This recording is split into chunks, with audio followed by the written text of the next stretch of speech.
তাসকিন আহমেদ যখন একটা বড় ছক্কা মারল এলপিএলে, তখন ধারাভাষ্যকার কী যে দারুণভাবে ধারাভাষ্য দিলেন, তাসকিন আহমেদের ভূয়সী প্রশংসা করে। তখন যারা লাইভ খেলা দেখছিলেন বা যারা দেখেছেন, শুনেছেন এই শব্দগুলো, তখন আপনার অনেক বেশি ভালো লাগবে। এই ছক্কাটা যেন লিটন দাসকে শেখালো, এই ছক্কাটা যেন সৌম্য সরকারকে শেখালো, এই ছক্কাটা যেন তানজিদ তামিমকে শেখালো তাসকিন আহমেদ।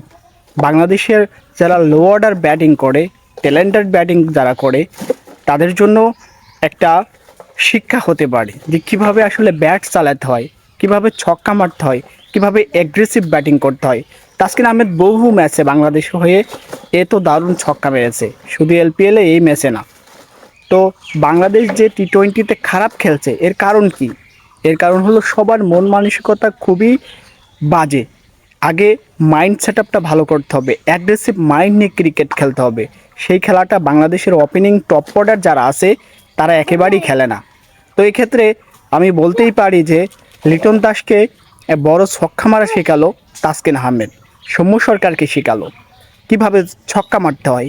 এই যে টি-20 খেলাতে এই যে আসার পরে এই যে বাংলাদেশ শুধু শুধু রক্ষণাত্মক ভঙ্গিমায় যে ক্রিকেট খেলে, এই খেলা দিয়ে এখন আর বেশি দূর এগোনো যায় না। সুপার 8 বাংলাদেশের একটা সৌভাগ্য ছিল, যেহেতু বাংলাদেশ যে ক্রিকেট খেলে সেই ক্রিকেটে বেশি দূর এগোনোর কথা না। সেমিফাইনাল এই জন্যই বাংলাদেশ ডিজার্ভ করেনি। তো তাসকিন আহমেদের মতো এই যে প্লেয়াররা, মুস্তাফিজ আজকে বাইরের লিগ খেলছে, তাসকিন খেলছে, বিসিবিকে আমি এক্ষেত্রে সাধুবাদ জানাবো।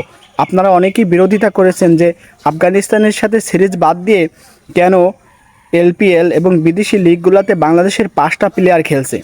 আমি এক্ষেত্রে বিসিবিকে ধন্যবাদ জানাই যে এতদিন পরে বুঝেছে, কারণ আফগানিস্তানের 8টা প্লেয়ার বাইরের লিগ খেলে, এজন্য তারা বেশি ট্যালেন্টেড হচ্ছে। বর্তমানে সব ক্রিকেট বডি, সব দেশই কিন্তু বাইরের লিগ খেলার উপর জোর দিচ্ছে।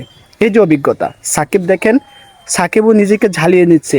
আমেরিকাতে যে মেজর টি-20 লিগ আছে সেখানে সাকিব ভালোই করেছে, 13 বল থেকে 18 রান করেছে।